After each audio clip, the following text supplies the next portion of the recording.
This is Mr. Stumbaugh. This time we are going over Chapter 2, Lesson 3, Solving Multi-Step Equations.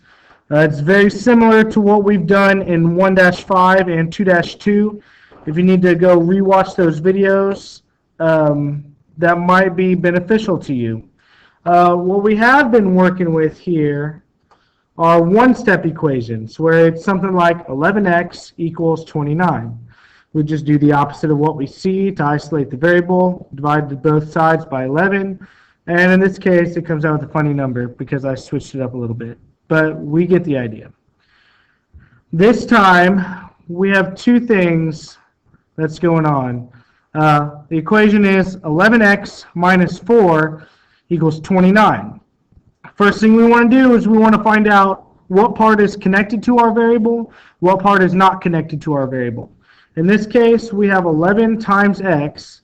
That is connected to our variable. And this minus 4 doesn't have a variable with it.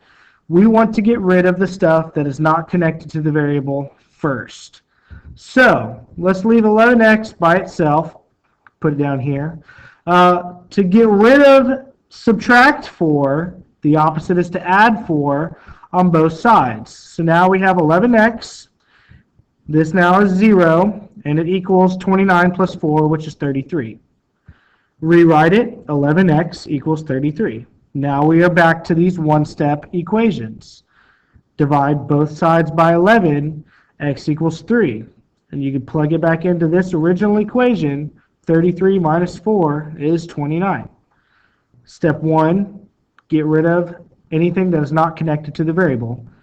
Step 2, isolate the variable because we are now back to just a one-step equation. So you might see something like this: a plus 7 divided by 8. Well, our a plus 7, because of this line right here, which if you remember from another video, it could be considered like a grouping symbol. This is a group in the numerator, and the denominator is a group. Well, our denominator is not connected up here in this group. Let's get rid of it first. When we have this variable group divided by 8, our opposite of division is multiply. So let's multiply this by 8 and our other side of the equal sign by 8. Remember, you got to do it to both sides of the equal sign. 8 over 8 becomes 1, so now all we have is a plus 7 by itself. 5 times 8 is 40, and we are back to a one-step equation. A plus 7, so we'll subtract 7 from both sides. A equals 33.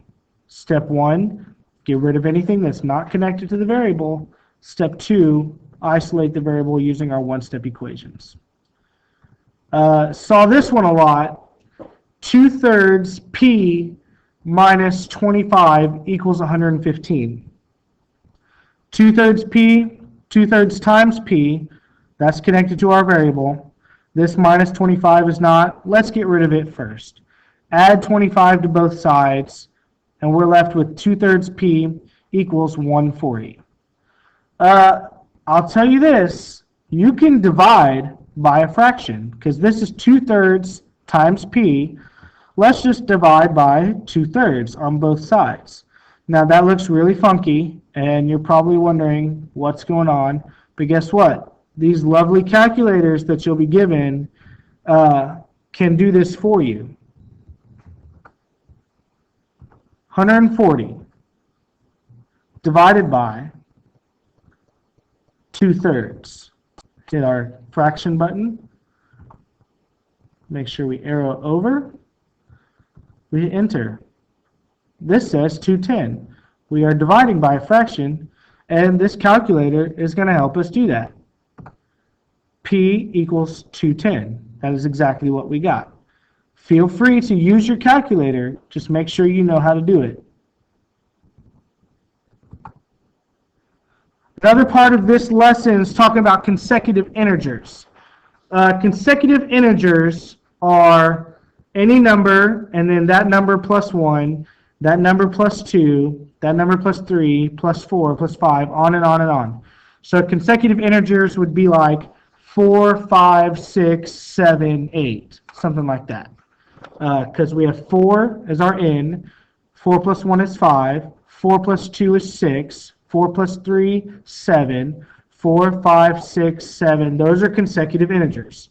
If they say consecutive even integers, you start on an even number, and then it's the number plus 2, number plus 4. So if this was 4, if we just count by even numbers, 4, 6, 8, 10. 4 is n, 4 plus 2 is 6, 4 plus 4 is 8, 4 plus 6 is 10, so on and so forth. Same thing for odds.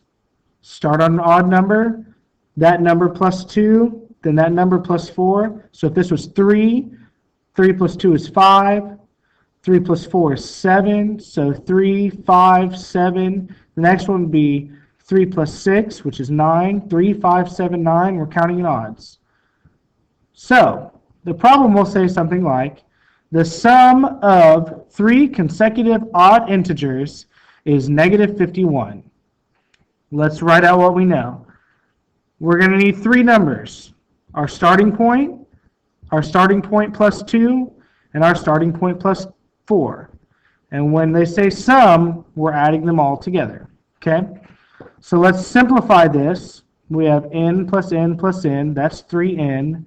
And then 2 and 4, that's plus 6. So we have 3n plus 6 equals negative 51. And look what we have done after we simplified. We have turned it into a two-step equation, which is just what we got done doing.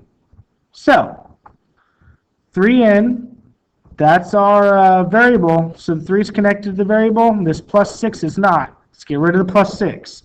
Subtract 6 from both sides. 3n plus 6 equals negative 51. So subtract 6 from negative 51, we get negative 57. 3n equals negative 57. Now we're down to a one-step equation. 3 times n. We're multiplying. Our opposite is divide by whatever number they give us. So we divide both sides by 3. N equals 19. Now we go back to what we originally had. This n plus 2 plus n plus 4 equals negative 51. Our 3 consecutive integers will be, or 3 consecutive odd integers will be negative 51. So now that we know that n equals negative 19, let's substitute that in. Negative 19 plus negative 19 plus 2 plus negative 19 plus 4 should equal negative 51. Let's simplify. That's still negative 19. Negative 19 plus 2, negative 17. Negative 19 plus 4, negative 15 equals negative 51. We're adding those together. Well, since we got 2 signs here, when we add negatives, we're basically subtracting, so let's change these signs. Negative 19 minus 17 minus 15 should equal negative 51. Plug it in your calculator and see if we got it right. Negative 19 minus 17, that's negative 36. Then subtract another 15, that's negative 51. And that is supposed to equal negative 51.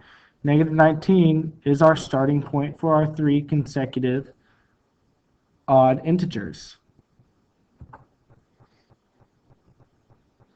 Your homework spans over 2 days. Monday's work will be page 93, 2 through 50, the even numbers. And Tuesday we'll be doing workbook page 21. Like I said before, if you're having any trouble with these, go back and watch 1-5 and 2-2.